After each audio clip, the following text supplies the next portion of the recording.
nous avons eu deux brillants défenseurs des droits humains et culturels. Donc nous allons entendre la voix d'Hélène Hatzfeld, à qui nous avons demandé de discuter les deux interventions de Patrice Meyerowitz et Jean-Michel Lucas. Deux mots sur Hélène Hatzfeld. Donc Hélène Hatzfeld est politiste, elle enseigne à l'IEP de Paris. Elle a également enseigné en accueil d'architecture. Hélène Hatzfeld est directrice d'un groupement d'intérêt scientifique qui s'appelle le GIS, groupement d'intérêt scientifique IPAPI, Institution patrimoniale et pratique interculturelle. Donc le mot interculturel là n'était pas tabou, nous l'avons gardé pour le GIS. Donc tu es le président du conseil scientifique. Donc je préside le conseil scientifique. Donc Hélène a simplement deux titres d'ouvrage pour que vous situiez un petit peu son parcours. Dernier ouvrage paru, Les légitimités ordinaires, au nom de quoi devrions-nous nous taire? Je trouve que c'est d'actualité. Deuxième ouvrage, Faire la politique autrement, les expériences inachevées des années 70. C'est vous dire qu'Hélène Hatzfeld est une spécialiste des problématiques, c'est encore peut-être un gros mot, de la citoyenneté. Je te laisse la parole, nous avons dit un quart d'heure à peu près, c'est ça? De toute façon, je te fais signe. Tu veux faire dans le dissensus avec moi? T'annonces les bouquins des autres, t'annonces pas le mien. Bravo. Et le petit commerce, Alain? Excusez-moi. Culture et développement durable, vous allez le trouver sur la table. Il est en vente pour un prix modique de 15 €. 15 €. C'est le sous-titre qui est intéressant. Ça n'a aucun intérêt. Culture et développement durable, il est temps d'organiser la palabre. Merci Michel. T'auras un pourcentage. Bonsoir, bonsoir à tous. Bon, ça va être très difficile de titiller ces messieurs. Alors je voudrais d'abord donner quelques éléments sur l'actualité et les enjeux des questions qui nous ont été posées aujourd'hui et spécifiquement dans le contexte français. D'abord, vous savez tous que, comme on l'a dit tout à l'heure, hein, on est dans un modèle républicain, universaliste et même, on dira, uniformiste. Ceci dit, il y a quand même eu une évolution avec la reconnaissance de la diversité culturelle, mais on reste quand même dans un modèle où on a l'idée d'un citoyen abstrait, sans caractéristiques d'âge, de genre, de classe sociale, et puis pendant longtemps, il y a eu en France l'interdiction de former des groupes pour représenter les caractéristiques des populations. Ceci au contraire justement du système anglo-saxon où on va employer le mot communauté pour tout groupe et en particulier, comme on va dire les habitants, hein, là on va dire la communauté. Mais cette reconnaissance de la diversité est devenue aujourd'hui politiquement correcte. Elle enferme les gens dans des particularités, leurs particularités d'origine, de langue, de religion, avec des amalgames que nous connaissons. Arabes, musulmans, etc. Et puis, donc, cette appellation de diversité culturelle devenue politiquement correcte se limite à une interprétation étroite. Souvent, ça va être seulement appliqué aux immigrations, voire même aux religions. Alors que nous nous trouvons en France dans une situation multiculturelle de fait. Premier élément. Deuxième élément de notre contexte, c'est que, et les interventions, aussi bien de ces 2 jours que de nos intervenants, marquent une forte aspiration à l'égale dignité des hommes, mais aussi à l'égale dignité des lieux, que ces lieux soient centraux ou périphériques, à l'égale dignité des expressions, à l'égale dignité des orientations sexuelles. Vous voyez le débat récent. Alors, ce n'est pas simplement des revendications d'égalité sociale, hein, mais c'est des revendications d'égalité de considération. Et voyez, vous savez l'importance qui existe aujourd'hui des demandes de reconnaissance sociale, des enjeux justement de reconnaissance sociale. C'est-à-dire de compter dans la population. Troisième élément qui a été en particulier marqué là dans l'intervention de Jean-Michel Lucas, c'est l'aspiration au développement. Pas simplement le développement social local, celui des territoires, mais le développement des personnes, de leurs ressources, de leurs compétences, à travers la capacité, ou voire même l'empowerment, etc., qui sont des notions qu'on voit monter progressivement. Quatrième élément de contexte, c'est qu'il existe de nombreuses revendications aujourd'hui en termes de droits. Qu'il s'agisse de justice sociale, de justice environnementale, les acteurs s'emparent de plus en plus du langage des droits pour renforcer la légitimité de leurs revendications. Pensez par exemple au mouvement des indignés. Les revendications des habitants, des usagers, des citoyens, d'un droit à l'élaboration, à la mise en œuvre et à l'évaluation des décisions qui les concernent. Donc d'être partie prenante de ces décisions. Mais là, je crois que dans cette notion de droit qu'on n'a pas beaucoup interrogée jusqu'à présent, et puis que je vais reprendre un petit peu, il ne s'agit pas de droit juridique. Il s'agit de droits citoyens, de droits politiques. C'est-à-dire qui posent la question, ce sont des revendications qui posent la question de qui a le droit de, qui on décide. Ce sont des revendications qui pointent l'écart entre ceux qui ont le droit de et ceux qui ne l'ont pas.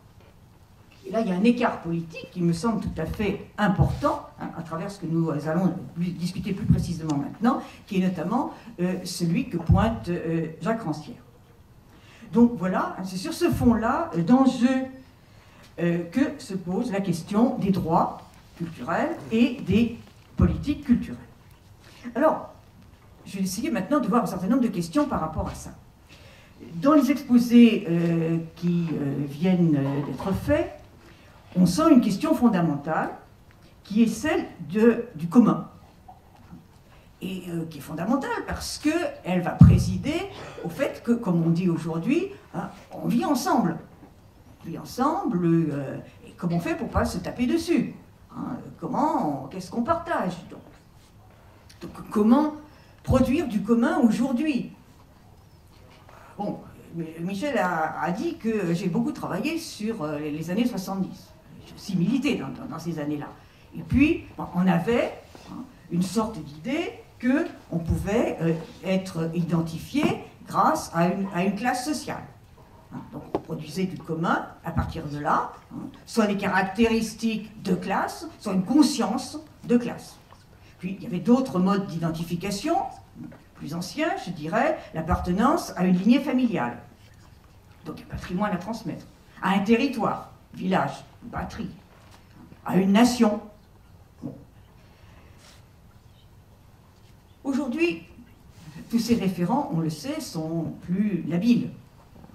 Donc, comment on va définir ce qui fait du commun? Et l'émergence de ces questionnements sur le mot de communauté, moi je le resituerais justement dans ce débat-là et cette difficulté à trouver des référents qui nous paraissent avoir du sens.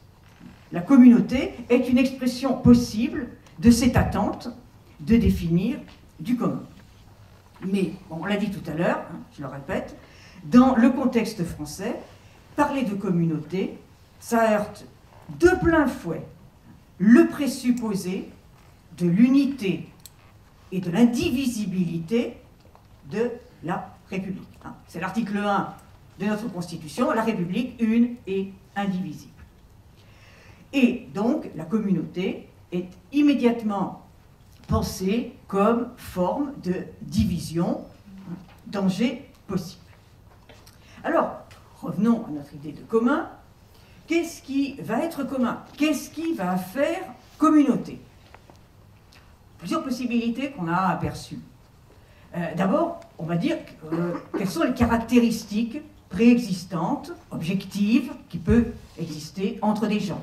Âge, sexe, croyance, le partage d'un certain nombre de règles. Et là, on a une idée de ce qui fait commun, c'est une sorte de colle, de ciment entre les gens, parce qu'ils partagent certaines caractéristiques.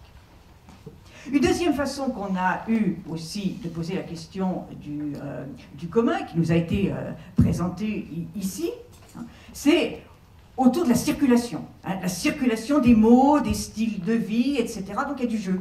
Il y a du jeu, comme l'a dit Philippe Dujardin aussi, enfin, il y a du vide. Il faut du vide dedans. Et comme ça, on peut mettre du jeu. Puis, une troisième façon, que Glissant, on voit bien, etc., a bien montré, c'est la traduction. La façon aussi de mettre en évidence ce qui ne peut pas être traduit culturellement. Donc, faire du commun en élaborant, en construisant à plusieurs. C'est-à-dire des formes de démarche. Ça ne préexiste pas, mais on le produit. Hein, c'est tout ce qui nous a été montré. On le produit, on le construit ensemble. Alors, la culture, elle joue un rôle important là, parce que justement, comme on l'a dit, elle a un double sens. À la fois, c'est des, comme disait Michel, hein, c'est anthropologique, c'est ce qu'on peut partager culturellement, et en même temps, ce sont des arts et des expressions artistiques. Donc elle va jouer cette notion de culture, avec son ambivalence, va jouer un rôle important ici dans cette production du commun.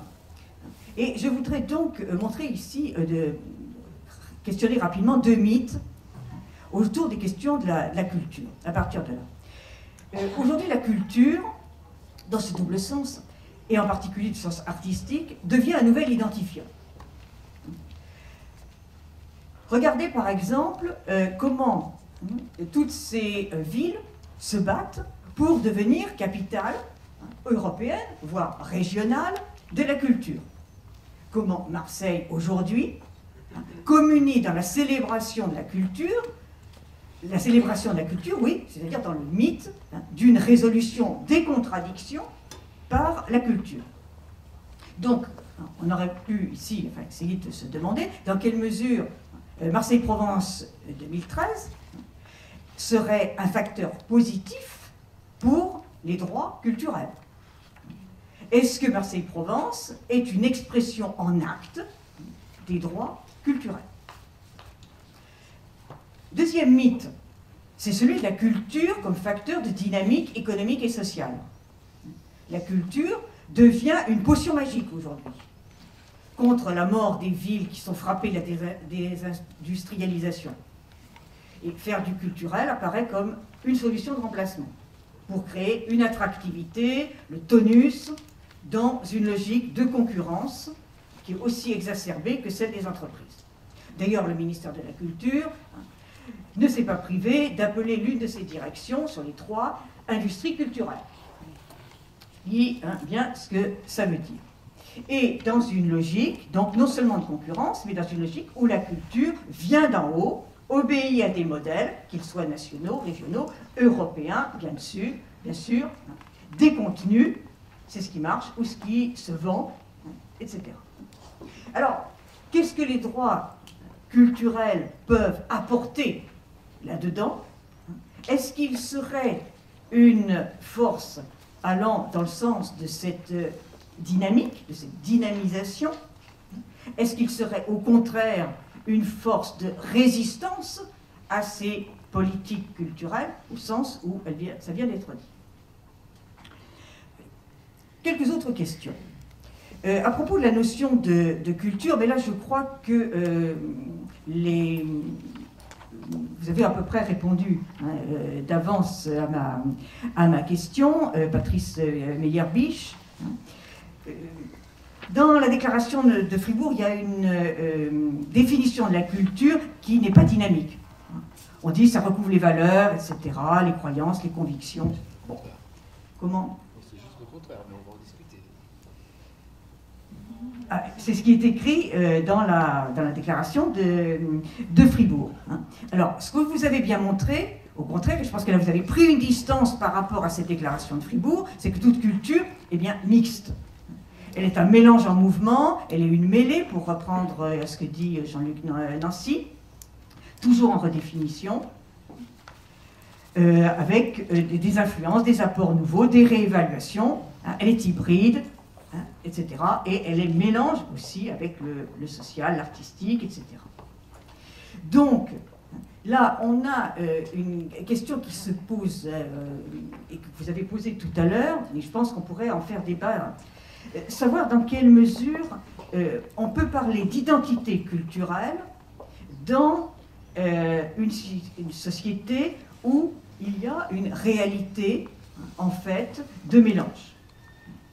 Est-ce que, pour parler de son identité culturelle, d'une identité culturelle, il faut qu'il y ait une base solide pour accepter ensuite l'idée du mélange? Ou bien, est-ce que l'identité culturelle, si on garde ce terme-là, hein, c'est en fait déjà hein, l'acceptation qu'on est mélangé?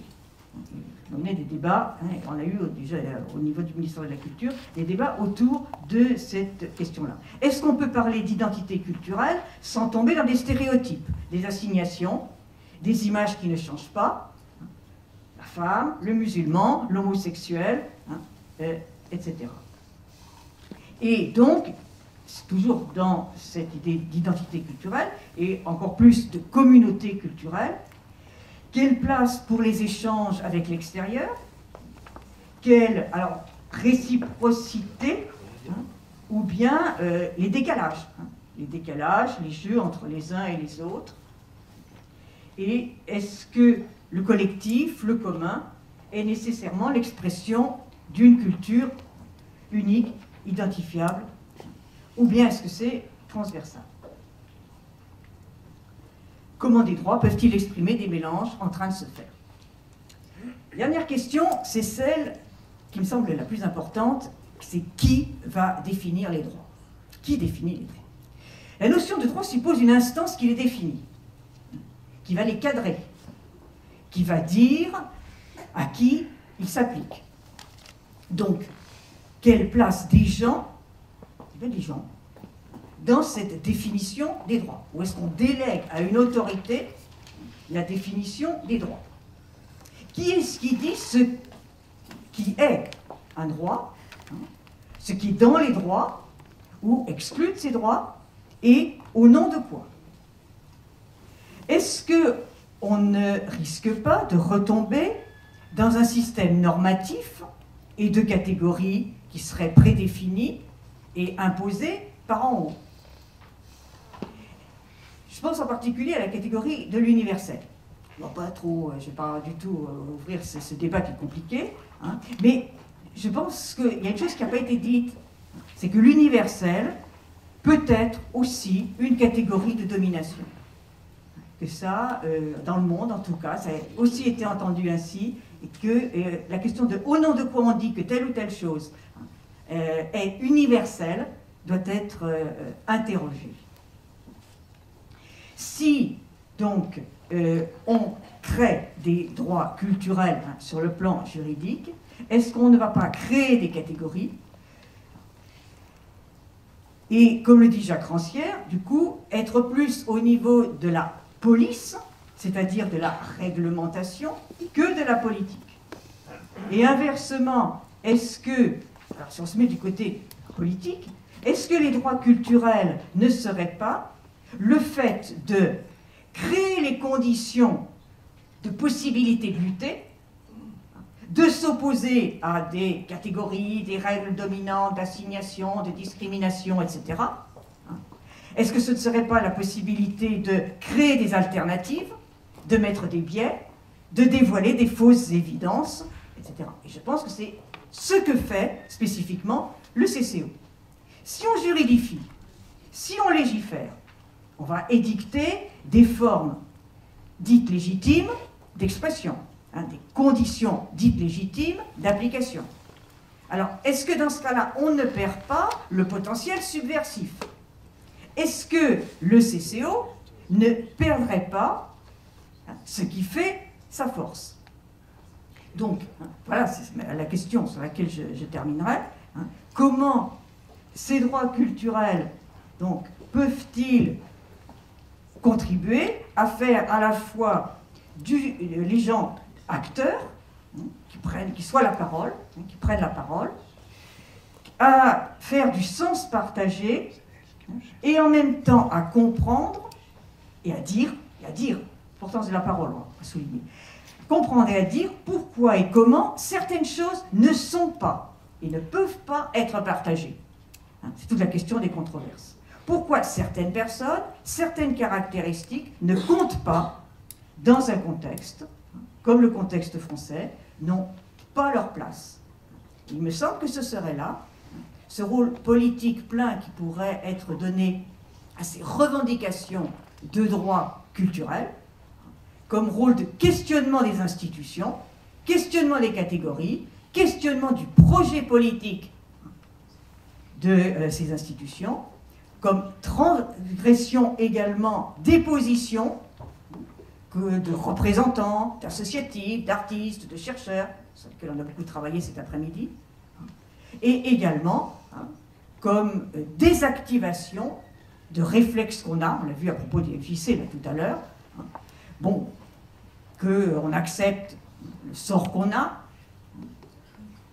sans droit, sans voix, au contraire que ce soit les professionnels ou les sachants qui donnent le là, qui disent les valeurs, etc. Et enfin, que ce rôle politique, de ces revendications de droits culturels, c'est aussi, bien sûr, l'expérimentation d'autres postures, de droits, en pratique, des gens qui ont une parole, qui acquièrent une parole, une compétence, une légitimité d'action et de savoir. Puis ce serait peut-être une des façons de faire de la politique autrement.